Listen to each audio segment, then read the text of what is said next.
Millionaire CEO took the nanny to a company gala, but what she did shocked everyone. Hello everyone. Before we begin today's story, I have a small favor to ask. Please hit subscribe and turn on the notification bell so you never miss our channel's new videos. It's quick, free, and the best way to support us in bringing you more dramatic stories. Your support means the world to us. Where are you watching from? Drop your city or country in the comments below. Thank you very much. Now, let us return to our main characters. On the night of the annual company gala, Nathaniel Crowe, a millionaire CEO whose reputation for discipline and precision was known across every boardroom, walked through the grand glass doors with Elena Moore by his side. She was not dressed like the executives and influencers who crowded the velvet red carpet, but even in her modest dress and simple shoes, she carried an effortless grace that made heads turn. The flashbulbs burst like fireworks, but it was her calm, unfazed gaze that caught attention, not his commanding presence. Whispers followed them wherever they went, as if the entire room were trying to solve a puzzle composed of power and mystery. A woman in a sleek black dress leaned toward her companion and murmured, "He never brings anyone here who isn't part of his inner circle."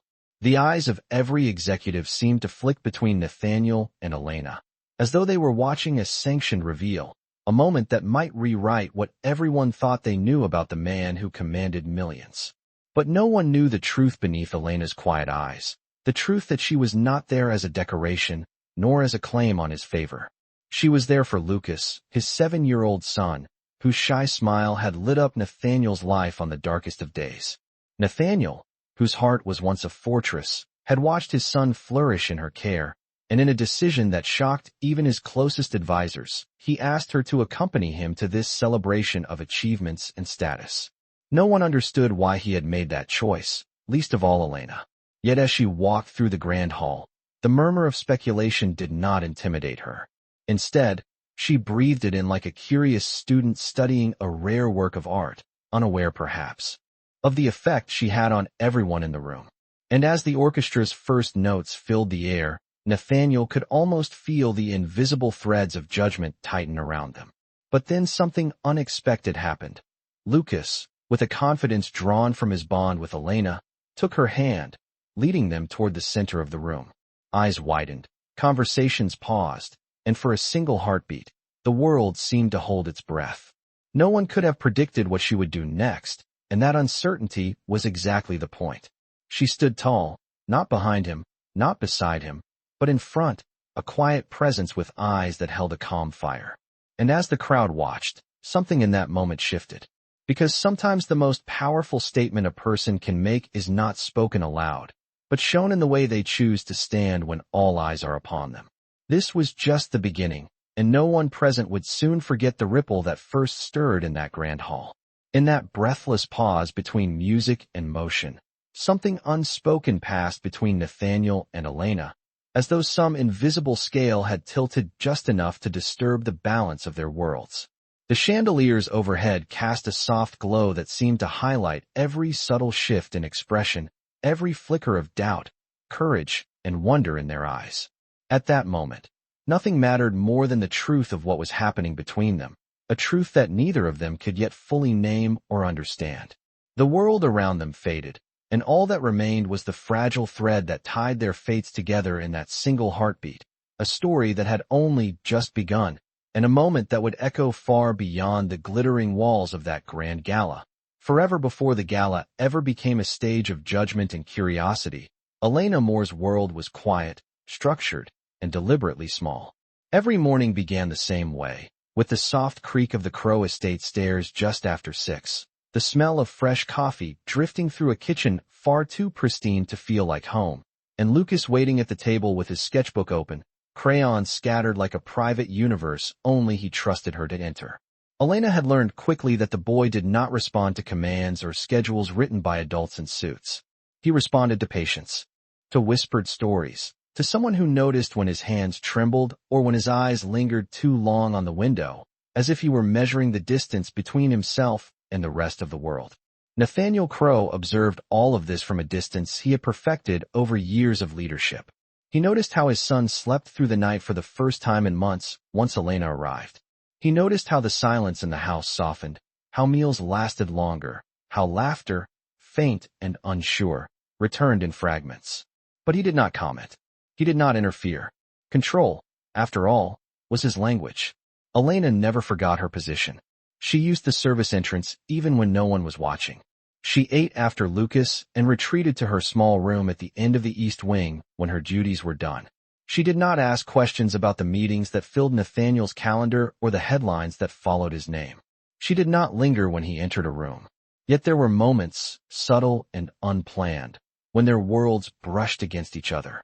A late night when Lucas refused to sleep and Nathaniel stood in the hallway listening as Elena read softly, her voice steady, calming something in the child that no doctor or consultant ever had. A morning when Elena caught Nathaniel watching from the doorway as Lucas laughed, really laughed, for the first time since his mother passed away. Those moments passed without acknowledgement, but they left marks. The staff noticed. The house felt different. And rumors, as they always do in places of wealth and hierarchy, began to grow. Some said the nanny was too involved. Others said the CEO was distracted. None of them understood that what unsettled Nathaniel most was not gossip, but the realization that order was returning to his life from a place he could not command. The invitation to the annual company gala arrived on a Wednesday afternoon, embossed, formal, a reminder of the image he was expected to maintain. Advisors warned him quietly that investors were watching closely, that appearances mattered more than ever. Nathaniel listened, nodded, and dismissed them. That night, as he stood in Lucas's room watching Elena help his son prepare for bed, he saw something else, something simpler and more dangerous. He saw trust.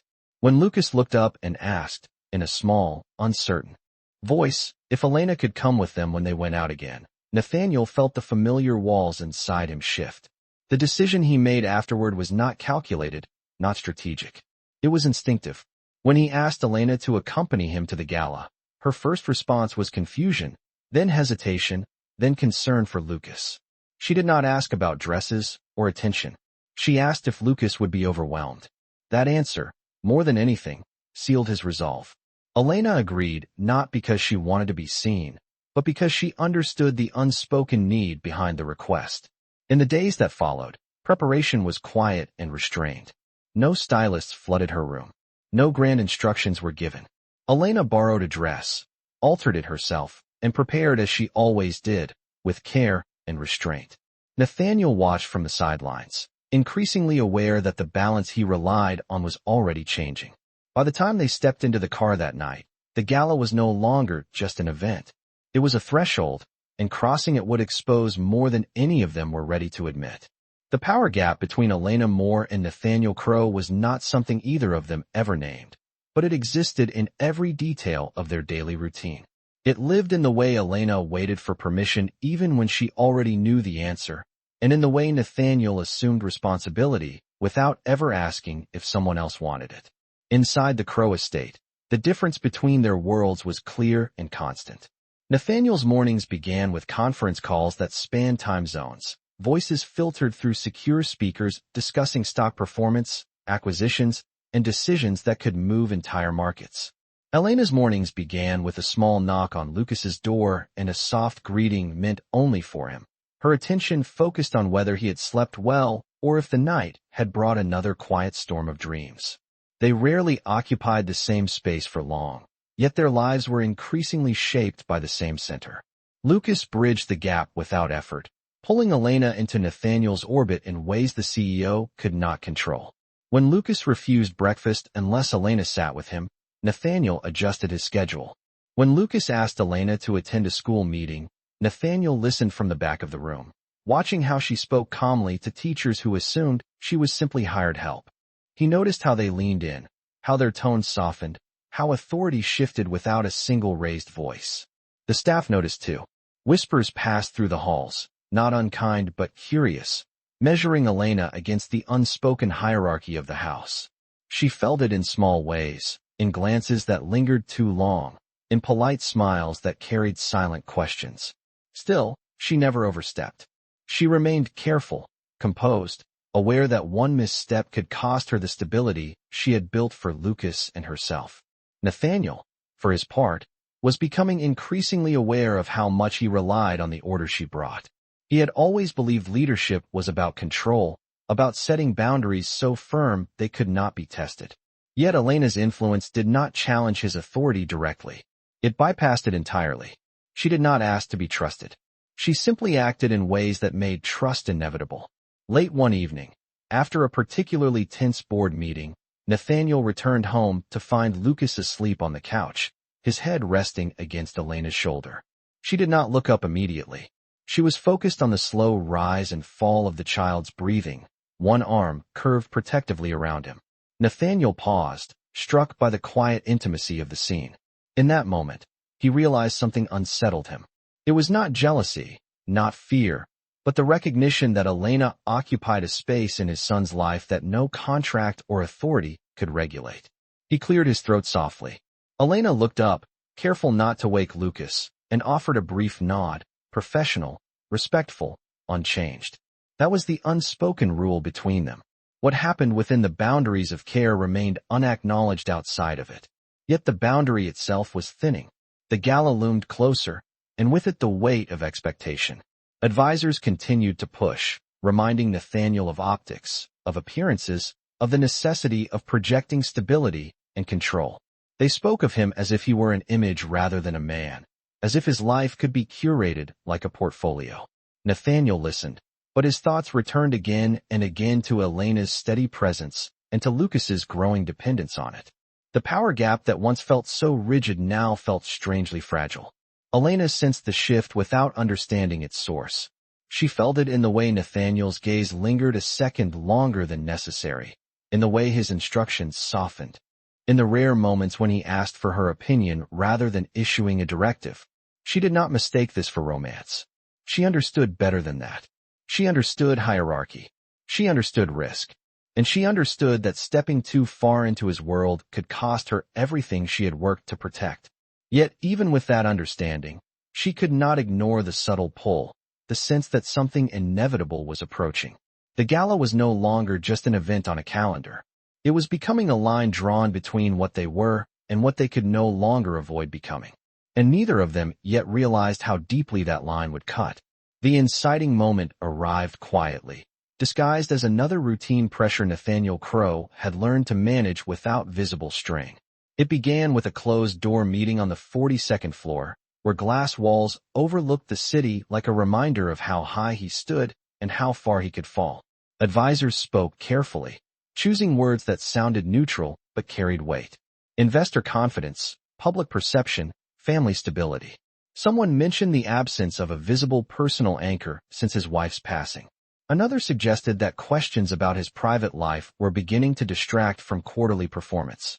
Nathaniel listened without interrupting, hands folded, expression unreadable. He had spent years mastering this posture, the art of appearing untouched. Yet when they spoke about Lucas, about how the press was starting to notice the child more often, something tightened in his chest. He ended the meeting with a curt nod and a promise to handle it. That evening, he returned home earlier than usual, the house unusually still. He found Elena in the living room with Lucas, helping him assemble a small model airplane. The boy's concentration was intense, his tongue caught between his teeth as he worked. Nathaniel paused, watching how Elena guided without directing, how she waited rather than corrected. When Lucas finally succeeded, his quiet smile carried a pride that struck deeper than any corporate victory. Nathaniel realized then that the gala was no longer about appearances. It was about shielding his son from becoming another object of scrutiny. Later, after Lucas was asleep, Nathaniel asked Elena to join him in the kitchen. The request itself felt strange, unnecessary, yet unavoidable. He spoke plainly, without embellishment. He explained the gala, the expectations, the attention it would bring. He explained that Lucas would be present for part of the evening, and that he needed someone he trusted to keep the boy grounded, calm, safe. He did not say her name immediately, but she understood before he finished. Elena listened carefully, her hands clasped in front of her, posture composed. When he asked her to accompany them, not as staff, not in the background, but beside him, she hesitated. The weight of the request settled heavily. She thought of the staff's whispers, of the invisible lines she had worked so hard not to cross. She thought of how easily a moment could be misinterpreted, how quickly her intentions could be questioned. She asked him directly if this would change her role. Nathaniel answered honestly. He did not know. That uncertainty unsettled them both. Elena's first instinct was to decline, to protect the fragile balance she had built. But then she looked toward the hallway where Lucas slept, remembered his hand in hers earlier that evening, the way he had leaned into her when thunder rattled the windows last week. She asked if Lucas wanted her there. Nathaniel nodded. That answer mattered more than anything else. Elena agreed, setting clear boundaries even as she did. She would be there for Lucas, nothing more. Nathaniel accepted this without protest, though something unspoken passed between them, a recognition that the line they were crossing could not be neatly redrawn. The days that followed were marked by preparation, though not the kind the world would expect. There were no fittings arranged by fashion houses, no consultants summoned to polish Elena into something else. She borrowed a dress from a friend, altered it herself late at night, careful to keep it simple. Nathaniel noticed, and for reasons he did not examine too closely, respected that choice. Lucas sensed the shift in routine and grew anxious, clinging to Elena more often. She reassured him, promising she would not leave his side. On the morning of the gala, tension hummed beneath the surface of the house. Nathaniel dressed in silence, his reflection in the mirror unfamiliar, not because of the suit, but because of the decision it represented. Elena helped Lucas into his jacket, her movements steady, voice calm. When they finally stood together by the door, the distance between Elena and Nathaniel felt smaller, not physically, but emotionally, charged with possibility and risk. As the car pulled away from the estate, Elena looked out at the passing streets, aware that whatever awaited them would not be undone easily. The gala was no longer a simple event. It was the moment everything they had kept carefully contained would be tested in public, and neither of them yet understood the full cost of that choice.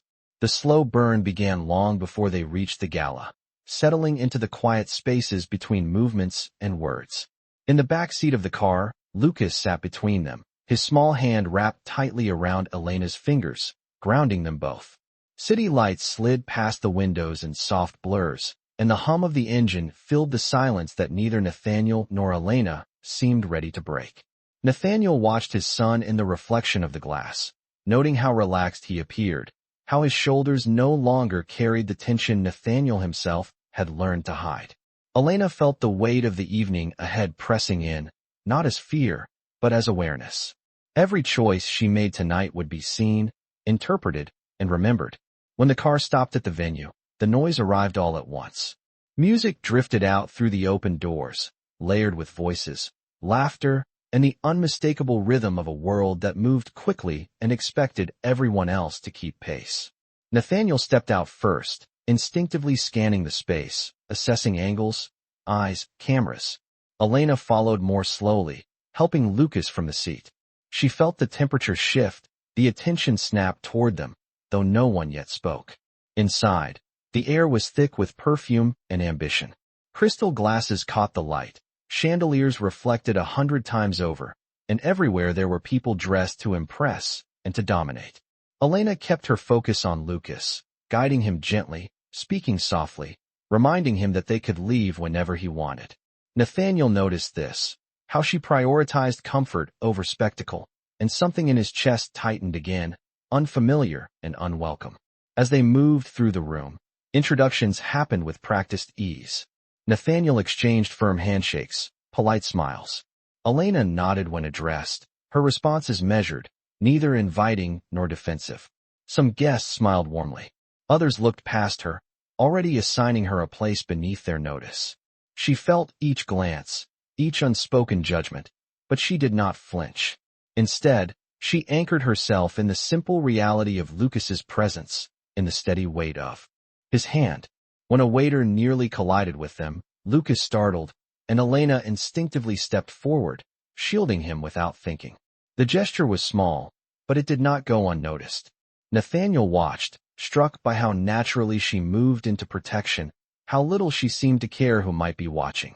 They found a quieter corner near the edge of the ballroom, where Lucas could see without being overwhelmed. Nathaniel knelt briefly, adjusting his son's jacket, murmuring reassurance. Elena observed the interaction, surprised by the tenderness Nathaniel allowed himself in that moment. It was not the CEO the world knew. It was a father, uncertain and trying. As the evening progressed, the distance between Elena and Nathaniel shifted subtly. They did not touch, not deliberately, yet their proximity tightened. At one point, as music swelled and conversation rose, Elena leaned slightly closer to be heard, her shoulder brushing his arm. The contact lasted barely a second, but it lingered, a quiet spark neither acknowledged. Nathaniel found himself listening differently when she spoke, noticing the cadence of her voice, the way she chose words carefully, never wasting them. Elena, in turn, became aware of his restraint, the effort it took for him to remain composed when the room pressed in. Time moved strangely, stretching and compressing. Lucas grew tired, and Elena suggested stepping outside for air. Nathaniel agreed immediately, grateful for the excuse.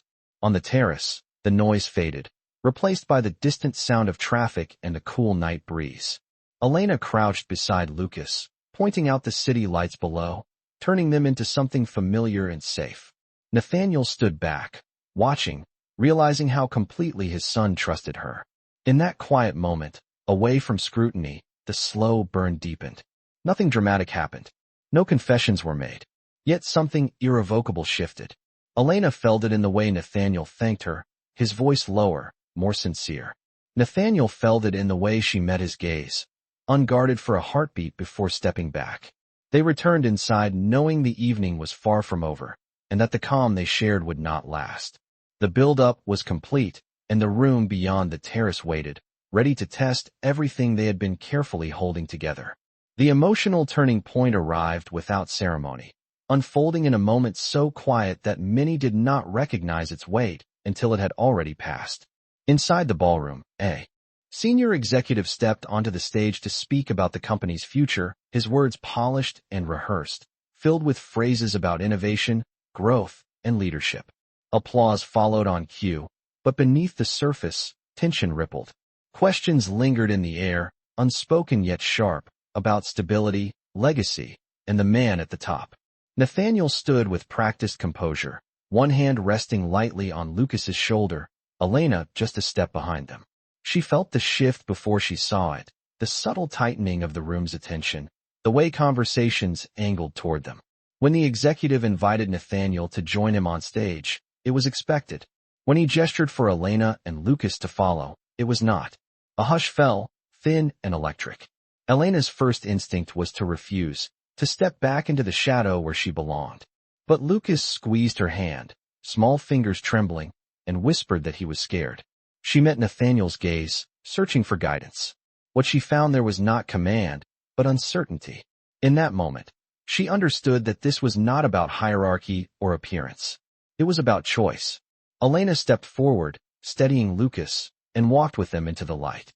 From the stage, the room looked different, less intimidating, more exposed. Faces blurred together, expressions guarded, curious, skeptical.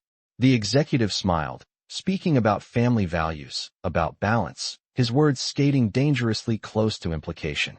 He turned toward Elena with a polite nod and asked, casually, what she thought about the importance of stability in leadership. It was meant as a courtesy, a harmless gesture, but the room leaned in. Elena felt the weight of it, the expectation that she would defer, deflect, say nothing of consequence. Instead, she took a breath. Her voice, when she spoke, was calm, measured, unassuming. She spoke about consistency, about how trust was built not through grand gestures, but through showing up every day, especially when no one was watching. She spoke about children, not as symbols, but as people who noticed everything adults tried to hide. She said that leadership was not only about vision, but about responsibility, about creating spaces where others could feel safe enough to grow. There was no challenge in her tone, no accusation, just truth, offered without defense. The room fell silent. Nathaniel turned toward her, startled. He had heard these ideas before, in boardrooms and strategy sessions, but never framed this way, never. With such quiet conviction, he saw something shift among the executives, a recalibration happening in real time. Elena did not look at the crowd as she finished. She looked at Lucas, smiling gently, grounding herself in the reason she was there. Applause followed, hesitant at first, then building, sincere. Not thunderous, but respectful. The executive on stage recovered quickly, thanking her, but the moment had already slipped beyond his control. Back on the floor, whispers ignited, different now, tinged with admiration, confusion, reassessment. Elena felt the adrenaline ebb, replaced by a strange calm. She had not planned to speak. She had simply responded. Nathaniel felt something loosen inside him, something he had carried tightly for years.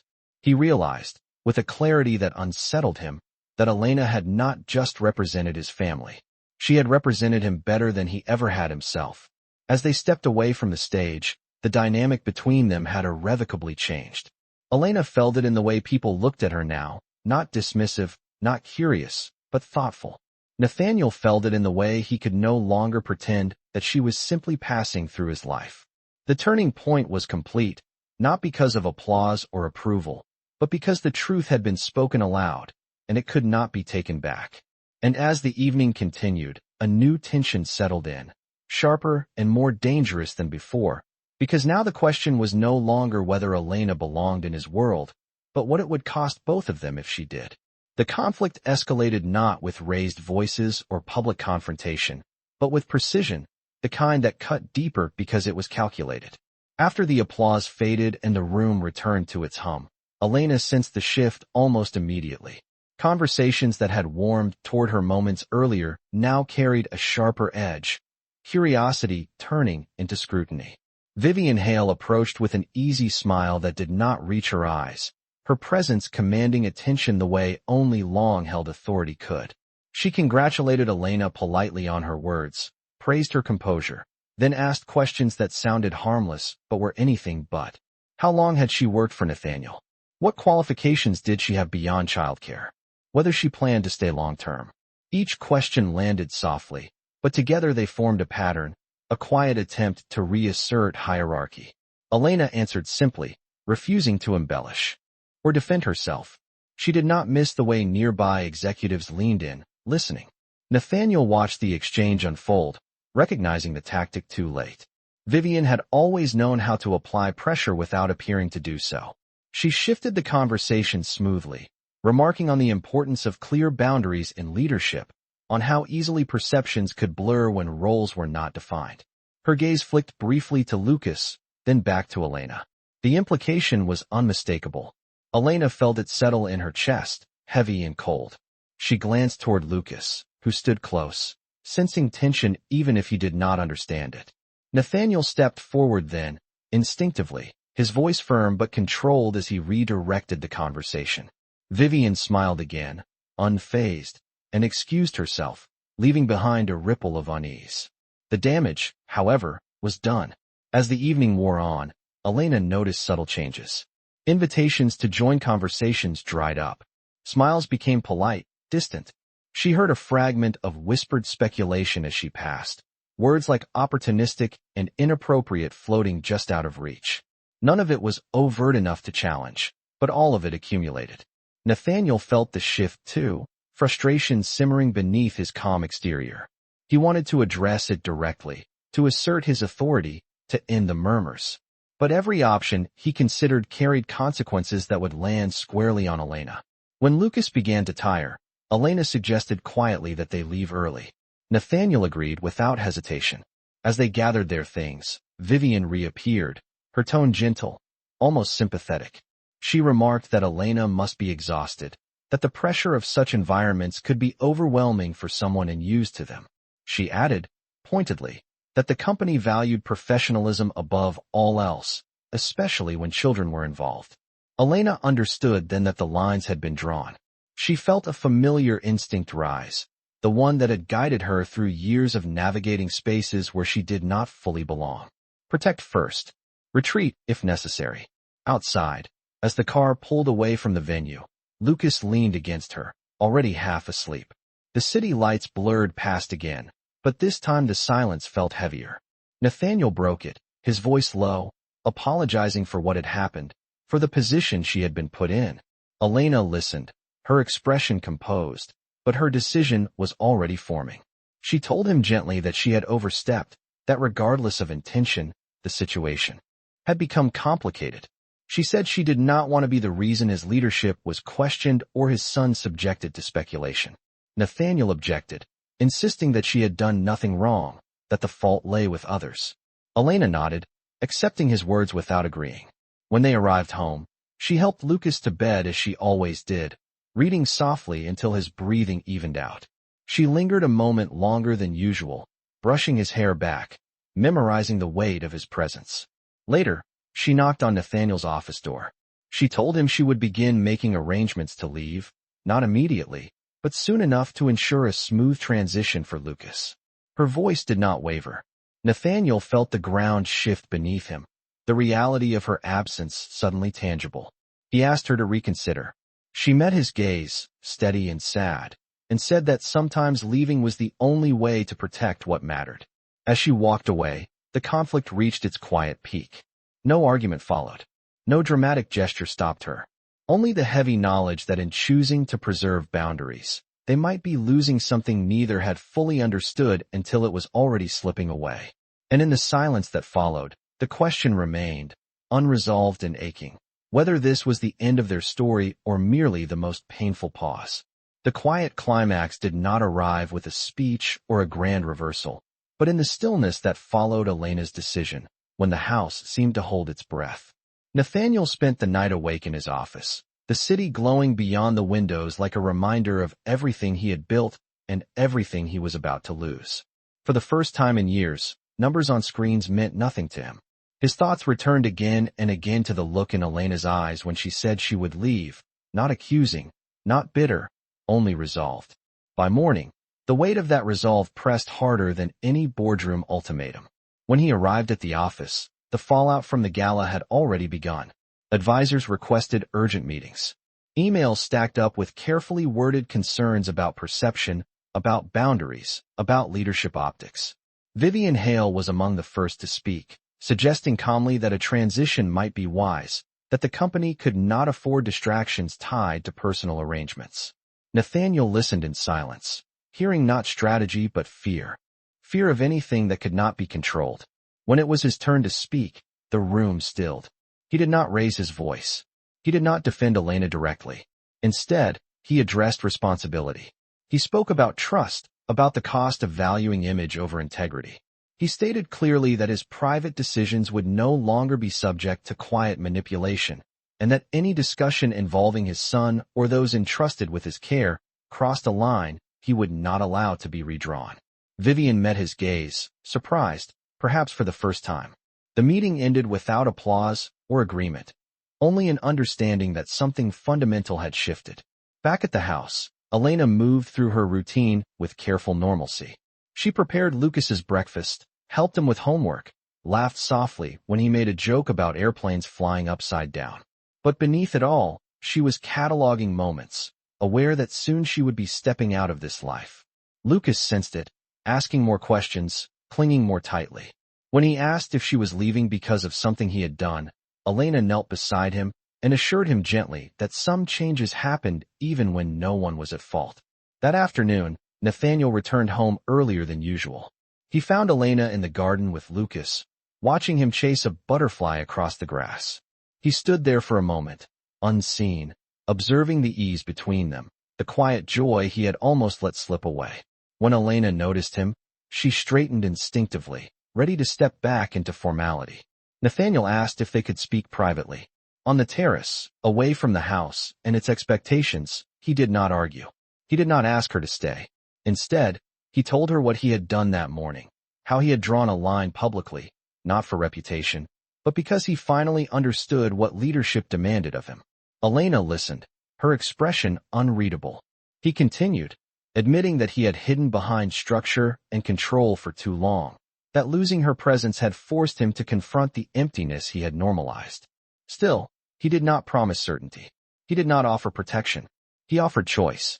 He told her that if she stayed, it would be because she wanted to, not because she felt obligated to his son or his position. Elena felt the ground shift beneath her. This was not the dramatic plea she had prepared herself to resist. It was something quieter, more dangerous, an invitation rooted in respect rather than power. She told him she needed time, that staying would mean redefining boundaries, risking judgment, accepting uncertainty. Nathaniel nodded, accepting this without protest. As the sun dipped lower, Lucas ran toward them, breathless, excited about something he had found. He slipped his small hand into Elena's without thinking, then looked up at his father, uncertain. Nathaniel knelt, meeting his son's eyes, and said simply that whatever happened next, they would face it together. In that moment, the choice was not made, but the space for it was created. The climax was not a declaration, but a pause, heavy with possibility. Elena looked out at the garden, aware that her life stood at a threshold, one that could not be crossed lightly. And as the evening settled around them, the question remained, unresolved yet alive, whether she would step forward into that uncertain space, or walk away before hope could take deeper root. The ending arrived not with certainty, but with a quiet decision that reshaped everything that came before it. The morning after their conversation on the terrace, Elena rose before sunrise, as she always did, moving through the house with a careful calm. She packed Lucas's lunch, tied his shoes, listened as he talked about a dream where airplanes landed in the backyard. Everything felt achingly familiar, and that familiarity made the choice harder, not easier. Nathaniel watched from the doorway, saying nothing, allowing the space she had asked for to remain untouched. He had learned, finally, that love did not begin with insistence. Later that day, Elena asked to speak with him, not in his office, not behind closed doors, but in the living room where Lucas's drawings lined the walls. She told him she would stay, but not as the person she had been. She would no longer hide behind a role that diminished her voice or her worth. She would stay only if her presence was acknowledged openly, honestly, without whispers or apologies. Nathaniel listened, relief and fear moving through him at once. He agreed, not because it was easy, but because it was right. He understood that this was not a promise of romance or permanence, but a commitment to truth. That evening, Lucas sensed the shift without needing it explained. He asked if Elena was leaving. When she told him she was staying for now, his smile was immediate and unguarded, the kind that reached something deep and fragile in both adults watching him. Days passed. The house adjusted. Staff adapted. The world outside continued to speculate, but something within the walls had settled. Nathaniel addressed the company openly, redefining boundaries, asserting that respect was not conditional on titles. Some resisted. Others listened. Elena returned to her studies in the evenings, pursuing the path she had paused, encouraged rather than hidden. The power gap that once defined their relationship did not vanish, but it softened, reshaped by mutual recognition. One night, as they stood in the kitchen long after Lucas had gone to bed, Nathaniel thanked her, not for staying, but for challenging him to become someone better than the man he had been. Elena smiled, not shy, not triumphant, simply present. She told him that sometimes the bravest thing anyone could do was refuse to disappear. Their story did not end with a declaration of love or a perfect future.